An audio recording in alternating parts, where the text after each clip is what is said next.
Good afternoon, Keith. It's always a pleasure talking to you. I'm really excited to have this conversation with you regarding your take on well-being and your perspective on well-being and what your organization is doing. Before we get into the conversation, can I request you to give an overview of what you do for the benefit of our viewers? Absolutely. I'm very pleased to be here. Thank you, Ram. So my role, I sit within the BT security division within BT.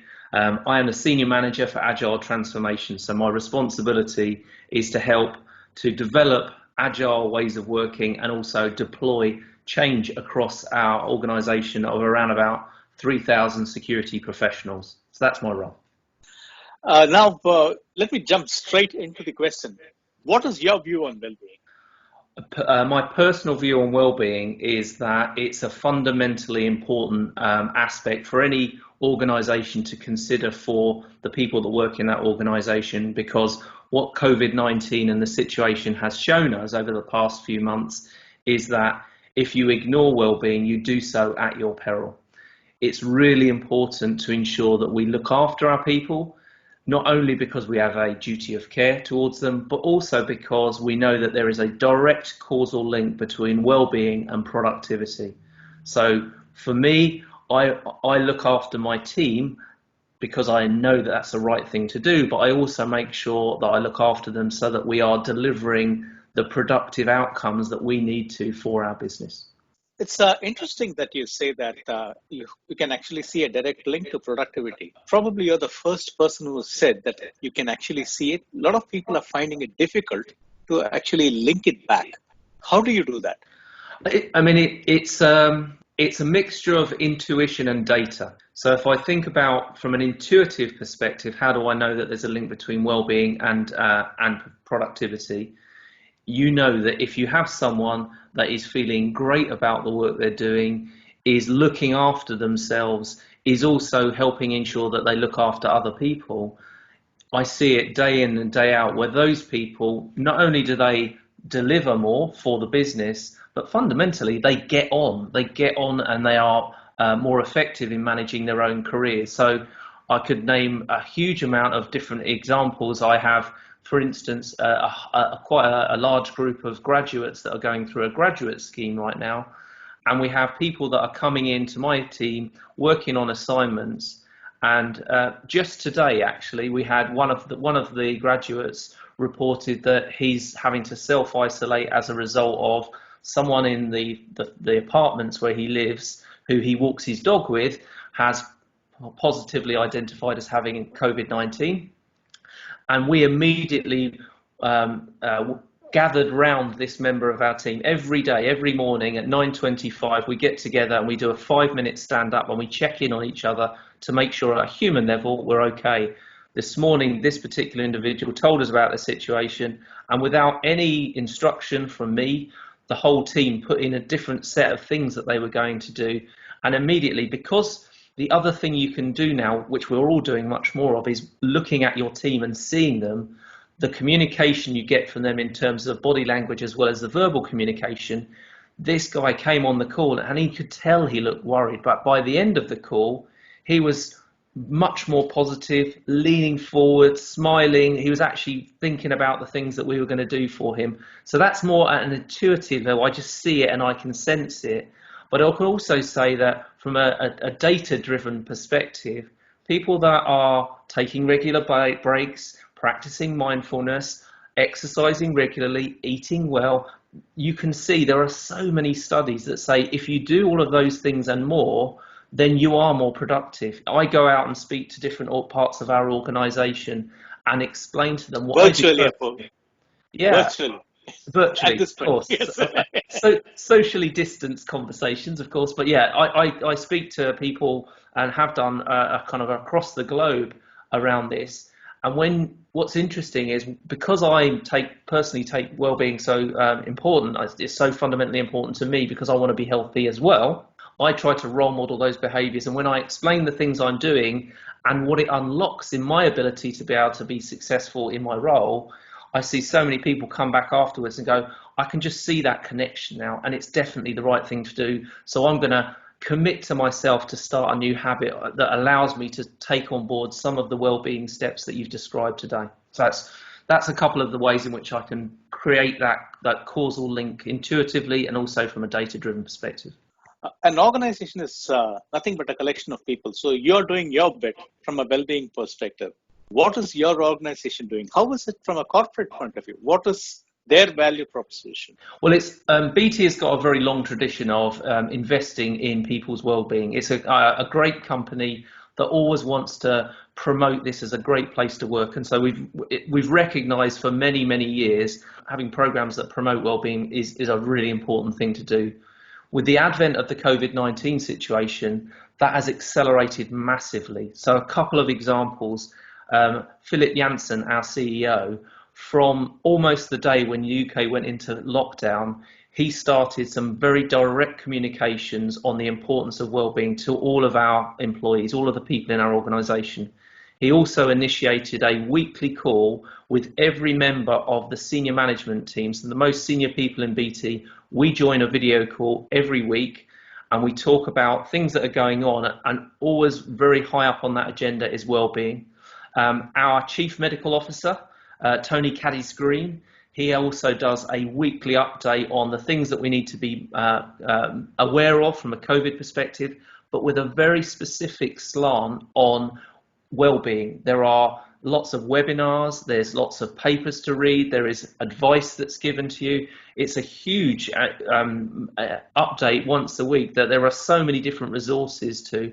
So it's very clear to every single one of us that this is an important topic, because we get pulled into sessions where we talk about it, we're offered resources to be engaged in it, and I see more and more people realising that actually, as this COVID situation goes on for longer and longer, they realise that they need it. Just this week, I was on a senior management team meeting, and two very senior people said, look, I need to hold my hands up and say, I'm going to expose a bit of personal vulnerability now, but I've just come back from having a week's leave.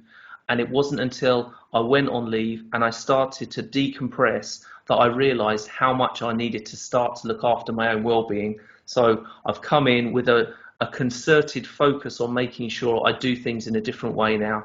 And that was great because it unlocked a whole other conversation with people about the importance of us all taking leave, but also when we're not on leave, looking after ourselves.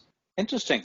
Now, if you look at well-being, as you rightly said, there are multiple aspects. So if you talk about financial well-being, that's one of the major reasons of stress for people who are not earning that much. So if I've got a problem financially, normally I wouldn't like my boss to know about it. How do you actually ensure that that stress doesn't get spilled over in what they do? It's a tough question. Because there's also, as an employer and as a leader of a team, I have a series of different roles that I play. I play a role as a line manager, as a leader. I also am a mentor to different people. But one thing I'm most certainly not is a professional counsellor. I need to make sure that I understand that there's a line between what I do and what I should do and the things that I need to trust in professional counsellors. So within BT, we have a very clear kind of a line in the sand, if you like, that says if you suspect that there are some challenges for people because they're finding themselves in struggling from a financial well-being perspective, then the first thing that we should do is refer them to a professional counsellor that can help that. And we have actually got confidential helplines within the company that allow them to speak without any fear of any compromise on their own situation. So I've been a leader and a manager for more than 25 years. So over that period, you just get that intuition where you feel like actually there's something else at play here. Something else needs to be done. And more often than not, I informally speak with the individual and say, look, I really think you need to talk to a professional about this, because it appears to me that there is an issue, and I can't make you do it, but my personal recommendation would be it would be a good thing for you to have that conversation. So quite a fine line, but I think that's what I normally do when I see there's an issue in that area. Speaking of well-being, from a performance point of view, I know that the market has actually grown significantly. I think last year it was worth $40 billion or something, and it's growing at 6% per annum. Now, what started off as a health, then a fitness initiative, now is spilled over to well-being. The intention is probably well-being will help us A, improve productivity, and B, fuel collaboration. And we are seeing a lot of collaboration happening now. But productivity has not gone up. Now, when you come out of lockdown, there's going to be money that is going to be scarce. Is it wrong for organizations to question the return on investment on well-being initiatives if A, it is not helping the individual, improving productivity, or they can't connect it to performance? I think it's because, as you said earlier on in the call, it's quite tricky to be able to create that direct linkage that's, beyond reasonable doubt can be proven. So it's a conversation actually that we've had internally about when we're writing business cases, what are the implicit and explicit benefits that you can genuinely prove? And there is a growing, not comprehensive, but a growing group of leaders that factor in the implicit benefits as well, such as the well-being of individuals will lead to a higher productivity. So I wouldn't say that we totally converted to it as an organisation, but I would say that there are more and more people that they'll use it as an influencing factor. That, say, for instance, a business case where we're looking at making investment was potentially marginal in terms of whether we accept it and proceed or whether we stop and say, no, we need to do something else. They'll take that into consideration and go, okay, that got it over the line. There was enough value in that as well, even though we couldn't create that direct hard link that was measurable in a very, very clear and unambiguous way. But it's good enough because we know it would work and it's intuitively the right thing to do. Which is fair enough, because any measurement is basically going to be valid till it is proved wrong, right? Measures at the fundamental level, yeah.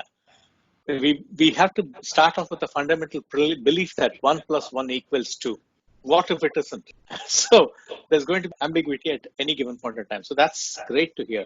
Another question I had is, if you look at individuals, their well-being needs might be different for different people, depending on the strata they are in, the age, the maturity, and so on and so forth. So if you are throwing some well-being initiatives as a corporate, how do you ensure everyone's well-being needs are actually met? First thing, I don't think there's a perfect answer. I always love the answer that I hear when I go and meet colleagues in India, where I ask them a very specific question and they answer with 2 words: it depends. And I think I'm going to kind of use that answer here a little bit to say, actually, it depends, because you might say that the perfect answer for an organisation is to choose a whole spectrum of different things and apply the same amount of energy, regardless of the feedback they're getting, into every one of those initiatives. Personally speaking, the world doesn't work like that. It's much more organic. So, and I think what we're doing within BT is the kind of right approach, which is in essence basically saying, we've got all these things out there. If you want to take part in them, then they'll continue. But the ones that don't receive any attention and energy in terms of interest, and people aren't consuming it, then they won't go to it. So an example I can give is that our chief medical officer negotiated with called Headspace, and negotiated a free subscription for, I think it was about 3 or 4 months, for anyone in BT who wanted to sign up to it. I think it's on the proviso that at the end of that there would be a subscription that you would end up paying, so it had a business benefit to Headspace. But that was really well subscribed, so they've kind of continued that. In fact, they've extended the free period as well, because lockdown has continued for a longer period. But had that not received the attention, the offer, people just didn't take it up, we would have just stopped. And I think that's actually an indicator of a much more mature organisation that says, we're going to experiment, we're going to try things. If they work, we'll continue. If they don't, we'll stop. And we don't mind if there is failure, because there is failure everywhere, and we need to accept that unless you're willing to push the boundaries and experiment, then you're never going to really do more than the very, very basic thing. So that's how we're doing it here, and I think it's the right thing. If it gets taken up, we keep going. If it doesn't, we stop and try something else.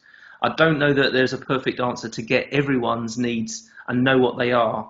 I think it's more about just getting out there and experimenting and finding the sweet spot by the level of interest you get.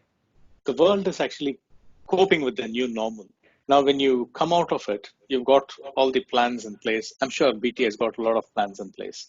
If you're going to advise a smaller company or a smaller organization, what they should be mindful of? That is a tricky question. I mean, the things that we're doing here are we're focusing on authenticity. So as a leader within BT, I'll be, I'm expected to present my authentic self and ensure, because being authentic is a means through which you open up communication, and people are more responsive and open to what they need, being heard for their needs. So we're focusing on authenticity as authentic leaders, making sure we speak with our own voice, that we are passionate but truthful about the things that we do. So I think that would be one thing that we should do, is authenticity. I think the second thing I would say is transparency, is making sure that people have got much more open information that's available to them that demonstrates that everyone is being treated as an adult, and trusting that they know how to use that information. And we've definitely gone from strength to strength there. And again, that's about building up the trust between the individual and the organisation, so that people feel like they're more embraced when they're in the work environment. I think that the last thing, though, is we've also got a sense of responsibility and making sure that I feel responsible for my own well-being.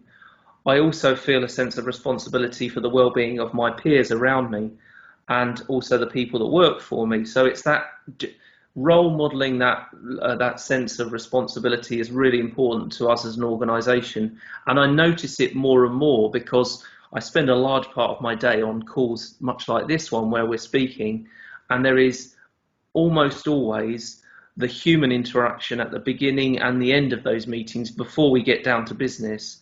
And that's definitely much more evident than it would have been even just a year ago. So it's that, but that's a responsibility towards finding out about someone, learning about where they're doing and how things are going for them and the challenges they face.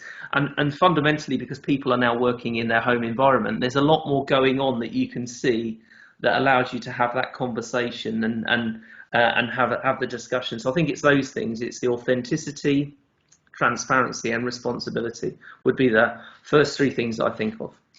Brilliant.